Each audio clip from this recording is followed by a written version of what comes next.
रात काफी हो चुकी थी। शिवानंद शिवांगी के तस्वीर के सामने बैठकर हसविका का इंतजार कर रहा था। रात के सन्नाटे में घड़ी की टिक टिक की आवाज साफ सुनाई दे रही थी। तभी कॉलिंग बेल की आवाज आती है और हसविका घर के अंदर आती है। फिर अपने पापा को देखकर कहती है, सॉरी पापा, देर हो गई। ओके पापा, मैं सोने जा रही हूँ, आप भी सो जाइए। Good night. हसविका, 1 मिनट, मुझे कुछ बात करनी है।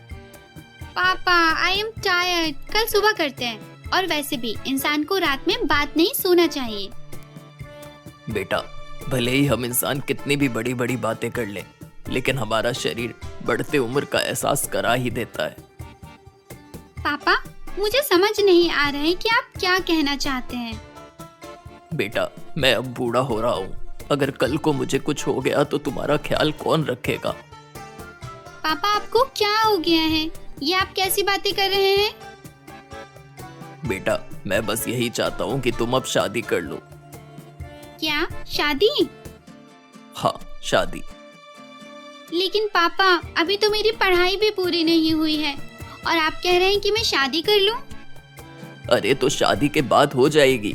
देखो बेटा, मैं तुम्हारी भलाई के लिए कह रहा हूँ। भलाई? ठीक है पापा, मैं शादी करूंगी, लेकिन अपनी पसंद के लड़के से। मेरा मतलब है कि मैं आपको बताना चाहती थी कि मैं किसी को पसंद करती हूँ और वो भी मुझे पसंद करता है। हम दोनों साथ में पढ़ते हैं। ठीक है, अगर कोई है तो मुझे कल ही मिलना है। अगर सब ठीक रहा तो मुझे कोई आपत्ति नहीं है। जाओ, अब सो जाओ। ओके पापा।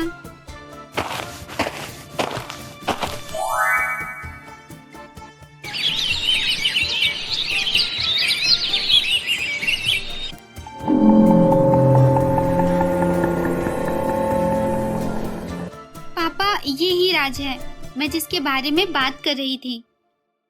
बेटा, राज अपना परिचय खुद दे सकता है। क्यों राज?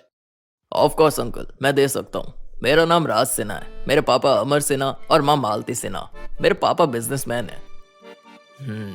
तो राज, तुम्हारी फ्यूचर प्लानिंग क्या है? अंकल, मुझे फ्यूचर प्लानिंग की क्या जरूरत है? After all my father is a very successful businessman. मैं पापा का बिजनेस संभालूंगा। और हाँ, हसविका से शादी करने के बाद आपका बिजनेस भी तो है। ओह, मतलब तुम्हारा अपना कोई गोल नहीं है? अंकल, यही तो गोल है। राज, ये तुम क्या कह रहे हो? सच ही तो कहा मैंने। हसविका, 1 मिनट। राज, लेकिन तुम जो सोच रहे हो अगर वैसा नहीं हुआ तो मतलब मैंने कुछ गलत तो नहीं कहा? जो रियलिटी है वही तो कहा। इसका मतलब तुम मुझसे प्यार नहीं करते? हसविका, प्यार अलग है और जो मैं कह रहा हूँ वो अलग है। अच्छा, अलग है? ठीक है, चल उठ उठ, मैंने कहा ना उठ। हसविका, क्या हो गया है तुम्हें? ये बहुत पहले होना चाहिए था। You scoundrel, get lost. Fine. Sorry पापा। कोई बात नहीं बेटा, कोई बात नहीं। बेटा, जाओ, तुम अपने कमरे में आराम करो। ठीक है पापा।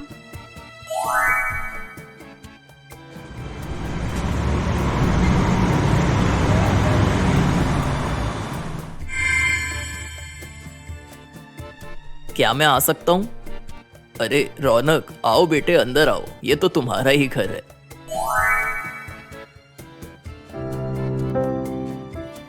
और बताओ, आज अचानक? अंकल, मेरा ट्रांसफर यहीं हो गया है। अरे वाह, ये तो बहुत अच्छी बात है। वैसे भी मैं अब बूढ़ा हो रहा हूँ, यहाँ तुम्हारी बहुत ज़रूरत थी। अंकल, मैं हमेशा आपके पास हूँ। हाँ, वो तो है। ये अच्छा मौका है हसविका और रौनक की शादी के बारे में बात करने का। अंकल, कोई परेशानी है? नहीं बेटा, मैं तो ये सोच रहा था कि हसविका और तुम्हारी, कहीं मैं जल्दीबाजी तो नहीं कर रहा हूँ? अंकल, आप कुछ कह रहे थे? नहीं, कुछ नहीं। अच्छा बेटा, तुम्हारे हाथ में क्या है? अंकल, ये सैंडविच है। हसविका को काफी पसंद है, सोचा लेता चलूं। बहुत अच्छा किया। जाओ, हसविका अपने कमरे में ही है, उसे अच्छा लगेगा। जी अंकल, लेकिन कमरा? 1 मिनट। सविता, जी साहब, जी साहब। सविता, साहब को हसविका के कमरे में ले जाओ। आइए, आप मेरे साथ आइए।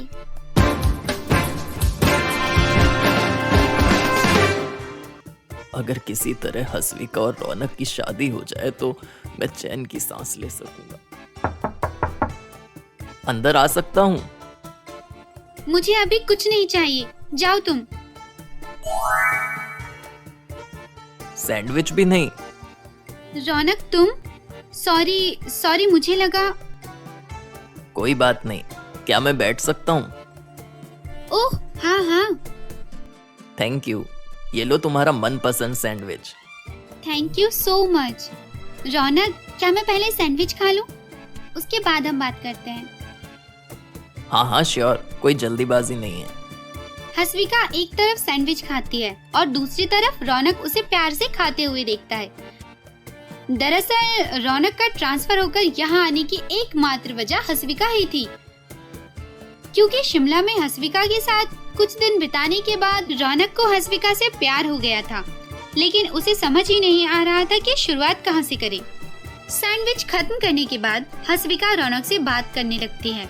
वह उससे बात करते हुए आने का कारण भी पूछती है, लेकिन रौनक सच नहीं बता पाता और बातों बातों में हसविका रौनक को अपनी शादी के बारे में बताती है।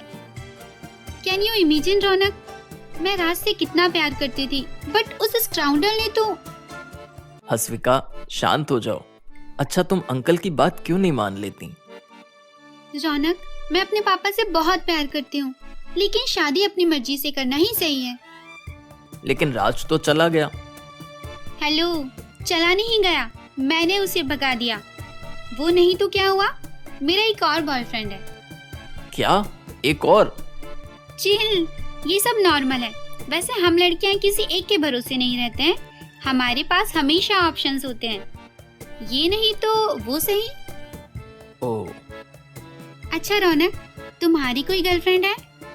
नहीं, लेकिन हम लड़के जिसे एक बार दिल में बैठा लेते हैं, उसकी यादों के सहारे सारी जिंदगी काट सकते हैं। Oh great. अच्छा रौनक, तुम आ ही गए हो तो क्या मेरी एक हेल्प करोगे? हाँ कहो, क्या करना है? अभी मैंने ऑप्शन की बात की थी ना, तो अमर मेरा दूसरा ऑप्शन है। You know, he is very good looking और काफी स्टाइलिश भी है। पापा के डिसीजन लेने से पहले मैं चाहती हूँ कि तुम एक बार उससे मिलो। अगर अमर ठीक रहा तो मैं उसे पापा से मिलवाऊंगी। मैं? हाँ तुम। अभी मुझे समझने वाला तुमसे बेहतर कोई नहीं हो सकता। आफ्टर ऑल हम बचपन से एक दूसरे को जानते हैं। प्लीज रौनक, प्लीज, क्या तुम मेरे लिए इतना नहीं कर सकते? ठीक है। Thank you Raunak. ओके, तो हम कल शाम को मिलते हैं। कहाँ आना है मैं तुम्हें मैसेज कर दूंगी। और हाँ रौनक, प्लीज थोड़ा स्टाइलिश बनकर आना। ठीक है। रौनक शिवानंद का बहुत आदर करता था, इसलिए वह शिवानंद और हसविका के लिए कुछ भी कर सकता था, भले ही इसके लिए उसे अपने प्यार का बलिदान क्यों न देना पड़ जाए। इसलिए रौनक अपने जज्बातों को दरकिनार कर हसविका को हाँ कह देता है। ओके हसविका, मुझे अभी ऑफिस जाना है, तो हम कल मिलते हैं। ओके रौनक, बाय। इसके बाद रौनक वहाँ से निकल जाता है और अगले दिन शाम को हसविका के बताए पते पर रौनक पहुँच जाता है, जहाँ हसविका और अमर एक कॉर्नर के टेबल पर बैठे हुए थे। हसविका हमेशा की तरह बेहद खूबसूरत लग रही थी। हसविका को देखकर रौनक एक पल के लिए भूल गया था कि वो उसकी शादी के बारे में बात करने आया है, लेकिन जैसे ही उसकी नजर अमर पर पड़ी। रौनक बेटा, अब तेरा कुछ नहीं हो सकता। हसविका, तुम जितनी खूबसूरत लग रही हो, तुम्हारी जिंदगी भी उतनी ही खूबसूरत होनी चाहिए, और इसके लिए मैं कुछ भी कर सकता हूँ। अमर, ये रौनक है और हम दोनों बचपन से अच्छे दोस्त हैं, और रौनक यही अमर है। ओ हाय हाय। सो अमर, तुम दोनों एक दूसरे से प्यार करते हो? Yes man, we love each other so much, और हम बहुत जल्द शादी करने वाले हैं। अच्छी बात है।